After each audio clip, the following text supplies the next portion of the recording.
leave behind James and a group of amazing leaders from Oklahoma City, all the way down Park Avenue to the steps of City Hall.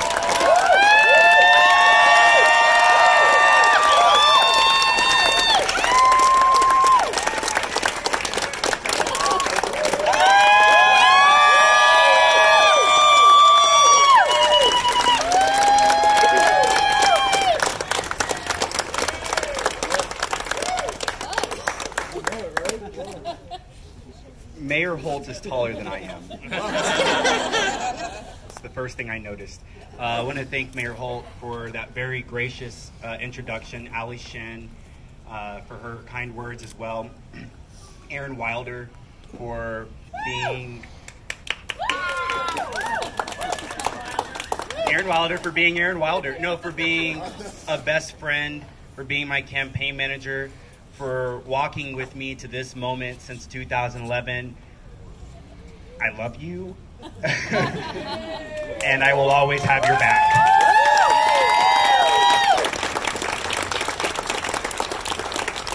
I want to thank, you know what, I'm going to save the thanks for the end because I want to tell you why we just went for a walk. We went for a walk because a year ago, I went for a walk. I left my apartment in the Paseo, which is the first commercial district outside of downtown. As I went on that walk, I thought about the words I'm about to share with you right now. We stand on the lands of the Wichita and the Apache and the Caddo, the first people of Oklahoma.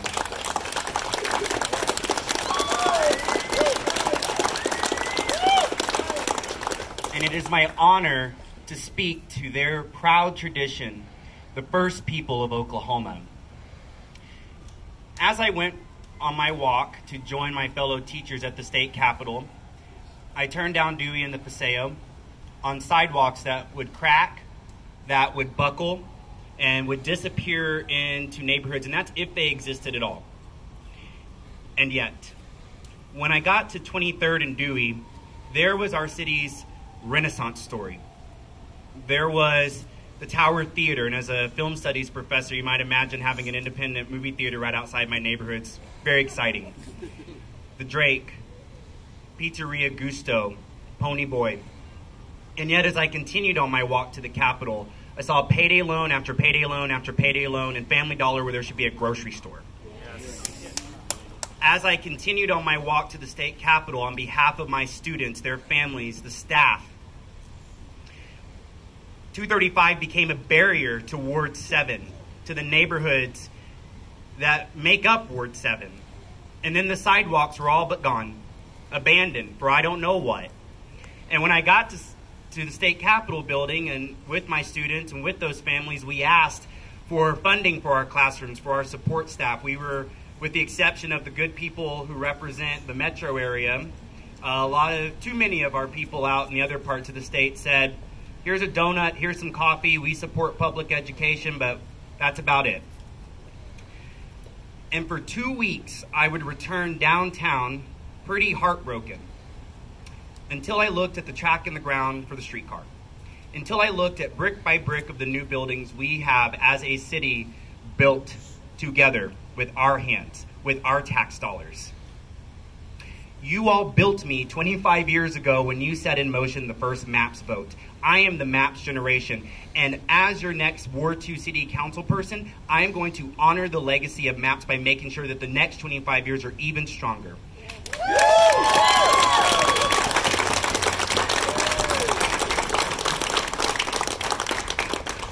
So now, I want you to take away from these following words my vision for Ward 2 in our city. Why we walked. And it was for a better environment. I have learned, and I thought about it during my walk to the state capitol, that from Stanford research, every year that a kid spends in a better environment, teen pregnancy goes down, college chances go up. They earn more over their lifetimes. They have more stable family environments. Those families in those neighborhoods that aren't the better environment, Those neighborhoods are associated with segregation, income inequality, a lack of social cohesion. This cannot be the future for our city. This Renaissance story must spread to every corner of this good place we call home.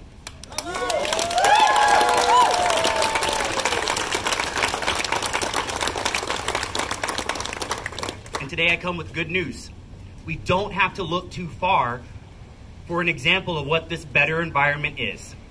100 years ago, G.A. Nichols designed the Paseo. It was, as I said earlier, the first commercial district outside of downtown.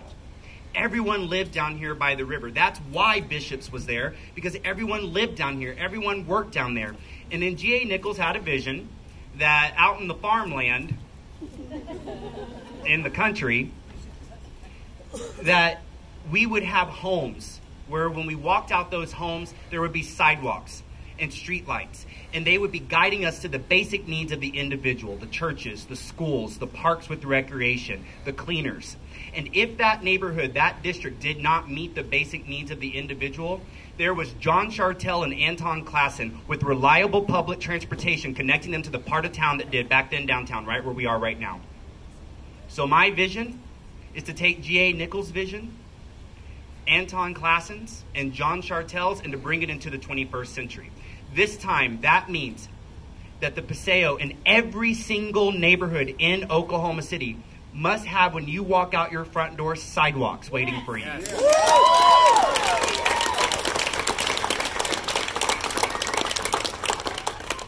I hope there are smiles on your faces because this vision is our future. Crosswalks, street lamps, bike lanes.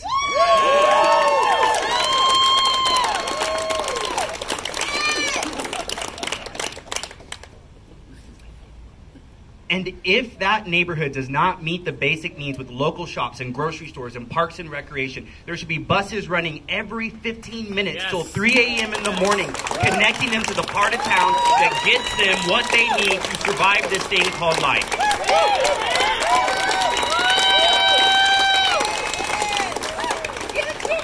We only have 49 buses serving all 621 square miles of this home of ours. And it is time that in MAPS 4 we double that bus fleet so that they run every 15 minutes from covered bus shelters so that people who are going to the grocery store, to the pharmacy, to school, to the senior wellness centers that your MAPS dollars have provided, that they are waiting with dignity.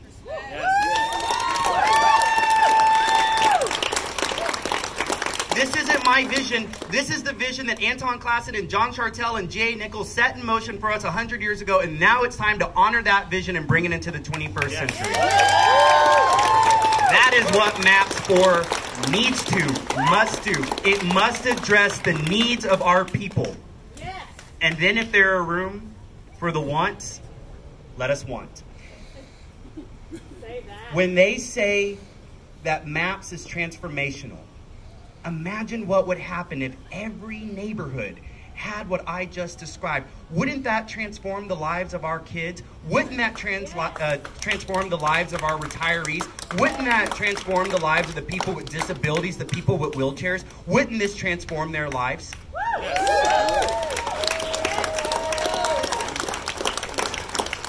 Stanford economic research tells us it does. So I, as you know, had to give up my job as a middle school teacher on the south side of this city to serve on city council. And I did it because I believe that now is the time to honor our history, to look at sound research, and make our city whole again. Yes.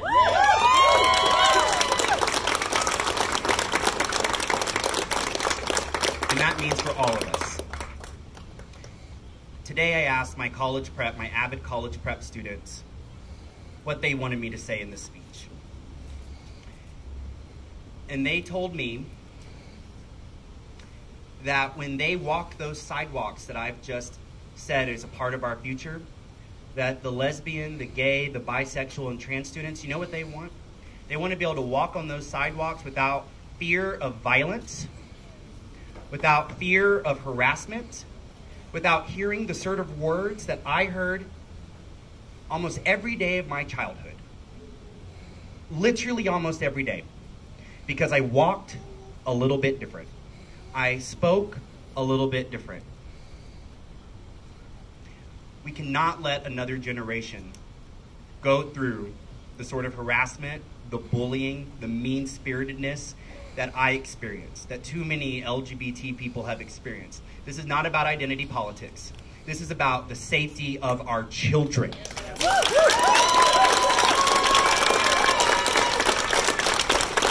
At every age.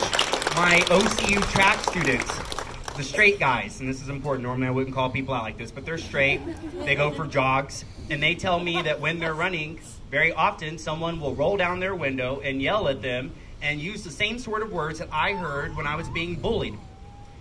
Our kids deserve better because they can't focus in the classroom when some jerk has misread the Bible, has misinterpreted the Bible, and has let fear take over their heart. Those days must be behind us.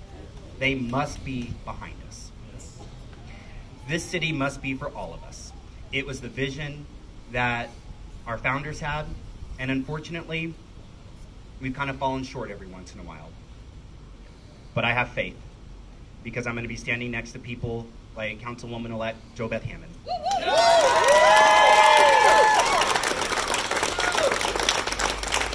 Councilwoman Nikki Nice. Mayor David Holt.